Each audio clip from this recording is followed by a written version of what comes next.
बिस्मिल्लाहिर्रहमानिर्रहीम। अस्सलाम वालेकुम viewers, welcome back to Habib pharmacy. उम्मीद है आप सब खैरियत से होंगे।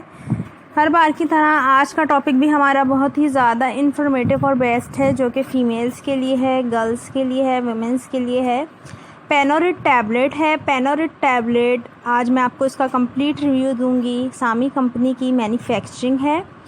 2 हार्मोन्स को कंबाइन करके इस मेडिसिन को बनाया गया है। इसका बहुत ही इफ़ेक्टिव रिज़ल्ट है फॉर फीमेल्स के इर्रेगुलर पीरियड्स के लिए, यानी वो वाली ख़वातीन जिनको माहवारी बाकायदगी से नहीं आती, जिनकी माहवारी में काफ़ी वक्फ़ा आ जाता है, 2 महीने नहीं आती, 3 महीने नहीं आती, तो उनके लिए डॉक्टर रेकमेंड करते हैं पेनोरिड टैबलेट। ऐसी फ़ीमेल्स में हार्मोन्स की डेफिशिएंसीज़ होती हैं, जिसकी वजह से उन फीमेल्स के पीरियड इर्रेगुलर हो जाते हैं, तो डॉक्टर रेकमेंड करते हैं पेनोरिड टैबलेट।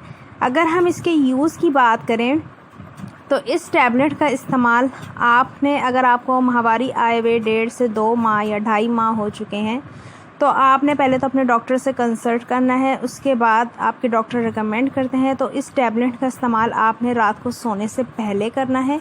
1 से 2 दिन के इस्तेमाल से आपको माहवारी आ जाएगी, और ना ही सिर्फ माहवारी आ जाएगी, बाकायदा इसके इस्तेमाल से आपकी माहवारी जो है वो बाकायदगी से प्रॉपर आपका एक साइकिल बन जाएगा, उस तरीके से आपको आया करेगी। इसका इस्तेमाल लोग बर्थ कंट्रोल पिल के तौर पे भी यूज़ करते हैं, यानी जो लोग नहीं चाहते कि उनको प्रेगनेंसी उनकी सक्सेसफुल हो, तो वो अपनी 2 से 3 हफ्ते की प्रेगनेंसी को टर्मिनेट करने के लिए इस मेडिसिन का इस्तेमाल करते हैं, जबकि ये इस इस्तेमाल के लिए नहीं है। वैसे इसके इस्तेमाल से टर्मिनेट प्रेगनेंसी हो जाती है। अगर हम साइड इफ़ेक्ट की बात करें तो आपको नोज़िया, वॉमिटिंग, कॉन्स्टिपेशन हो सकती है। वीडियो अच्छी लगे लाइक शेयर ज़रूर करें, चैनल पर सब्सक्राइब ज़रूर करें। अल्लाह हाफिज़।